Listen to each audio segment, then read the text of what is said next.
Hey guys, what's up? And welcome back to my YouTube channel.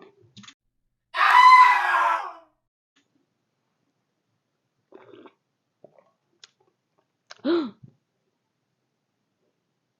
spilled, whatever. Today, I'm going to be answering some questions that I kind of just wrote down. Some are about school, some are just like about life. Since school is starting for me, I don't know if anybody else has already started, but I start on the 6th, and I just thought I'd answer some questions. And I also thought I'd say I'm going to be trying to post on Sundays.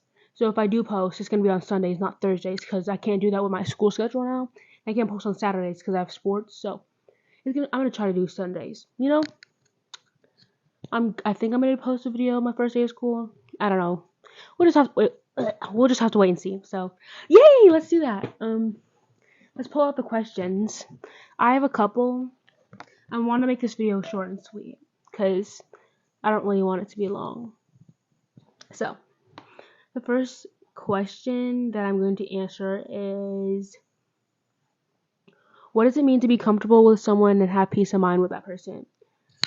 Um, I think being comfortable with someone is knowing that you can just like say anything or do anything and not be judged about anything. Like you know they're not gonna judge you, and you feel like they're not gonna judge you. They'll never tell anyone your other secrets. You understand each other on a different kind of level than you do with other people, and like you feel safe with them, and you're just at peace whenever you're with them. Like you're never afraid to do anything. You're not afraid or ashamed of doing anything because you just know that person is there for you no matter what, and they're not gonna let you down. I feel like that's what it means to be comfortable with someone and have peace of mind.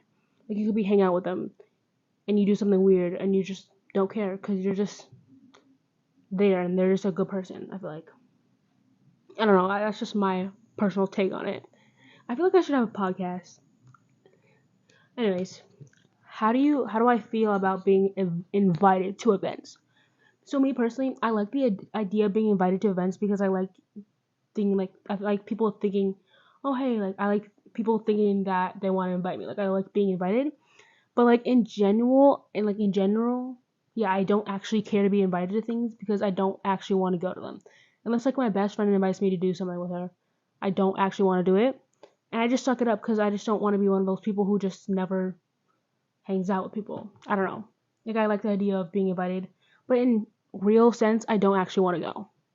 It's just like stressful and all the people, and it's like uncomfortable. I don't know. That's just my personal take on it.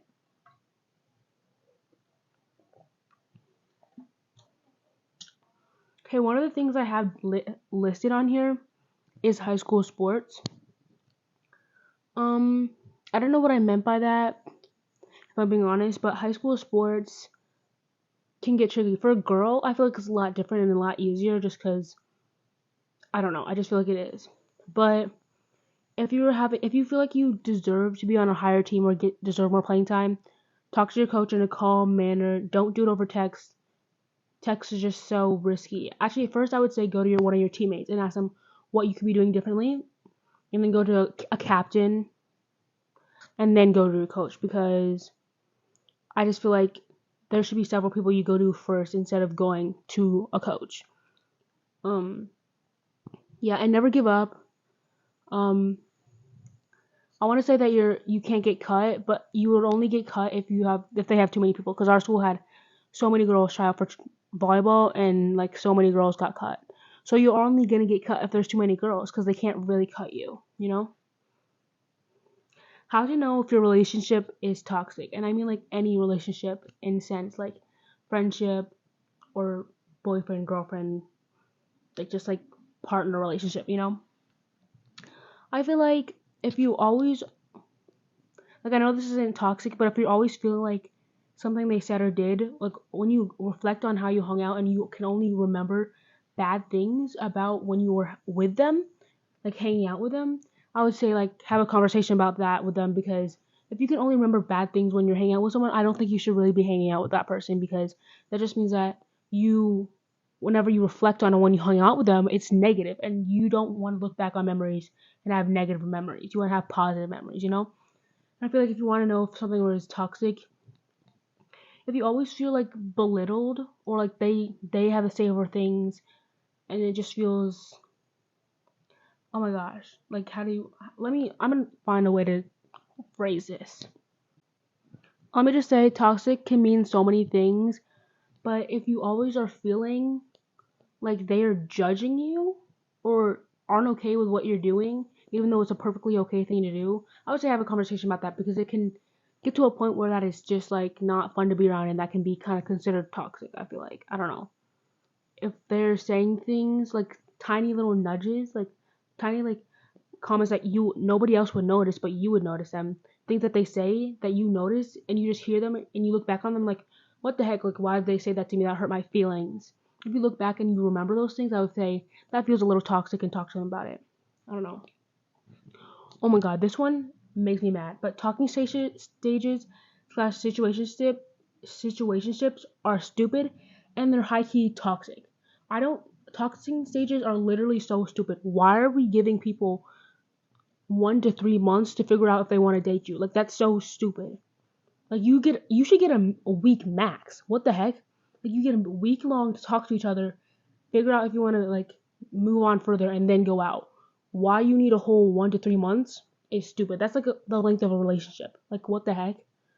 And just for you to be like talking to this person for 1 to 3 months, for them to even be talking to another person at the same time, along with you, and then them to be like, yeah, no, I don't really want to go out with you. That's so stupid. What the heck? And they're really toxic. Like, you're telling me that I like this person and I want to be with this person, but I don't know if I want to be with them, so I'm just gonna talk to other people at the same time. Like, that's stupid. Like, I don't. Why we give people 1 to 3 months to figure this out is stupid. A week is as long as you need, and then you're done. Like, a week. Why you need 3 months is out of my mind. Like, I don't know. Like, I don't really get into these kind of things, but like, I was asking my friend about it, and she was like, yeah, like, you should be talking to this person for at least 1 month. And I was like, yeah, if I don't feel like the dynamic is working in at least a week, I'm gonna stop. I don't care. Like, why we give people 1 to 3 months to figure that out is actually stupid and is bizarre to me. Like, you're joking. Like, what? Why is our generation so like afraid? Like, that's stupid in my mind. They're like kind of toxic. Like, look at what you guys are doing. That's stupid. Um, cause these last three are like the person. Okay, this is the person that the cheater was cheating with is never that person, in my opinion. Like, I I don't care unless it's like your boyfriend cheated on you with your sister. Then that's like for certain situations. Then the person, your boyfriend or girlfriend that cheated, the person who they cheated with is not a bad person unless and except for like really serious situations. But why are we blaming random people for your partner for cheating? Like, that's completely your partner's fault for not having more self control. Like, it's not that other person's fault, whether or not they knew that they were in a relationship. That person should have more self control. Like, why are we blaming girls or guys? Like, it's not. It's never their fault because that person should just have more self control. Because what the heck? If you don't want to be with me, leave the relationship. Don't cheat on me. You know how to deal with drama. I feel like people like stay out of drama. Like, drama, just stay out of drama and you'll be fine. But there's no way to actually stay out of drama because drama is just a thing that you're gonna get into no matter what. And I feel like like I've gone to a lot of drama before, and I just feel like the best way to deal with it is to like before you do anything, sit back, relax, and think about it. Like, I feel like going crazy about it and like getting everyone involved is stupid. Like, take a deep breath, try to steer clear of drama, but drama comes, and how to deal with it. I feel like you should just have a conversation with the person that you're getting into drama with.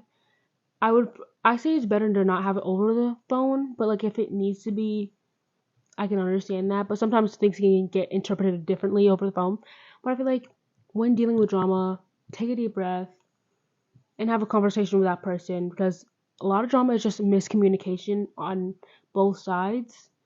And yeah, so I feel like conversations, like mature conversations, if you're gonna be screaming at this person, don't do it. But have a mature conversation with that person and figure out what went wrong and be understanding. Don't start yelling. Listen to them, and hopefully they'll listen back. And you can just find an understanding to what went wrong, and maybe you will get a new friend out of it, or you just get a positive feeling out of the situation that just happened. How to deal with schoolwork. Okay, so this is the last one since school is starting.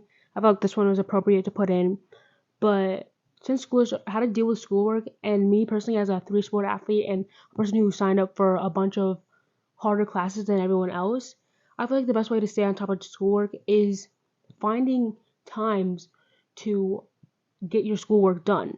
Like after sports, eat food, do your schoolwork, or eat food while you're doing schoolwork. I feel like watching TV while you do is not the best idea because that can distract you. Listening to music is fine, but always like if you are giving times in class to work on your schoolwork, don't sit there and goof off with your friends. Do your work. You can talk to your friends in between that time, but like do your work because you're not gonna have other times. Like this is not a time for you to be goofing off and not to be doing your work because at the end of the day, your teacher may not give you extra time to finish it, or they will just give you a 0. So if a teacher is giving you time to work on schoolwork, work on it when you get home from school.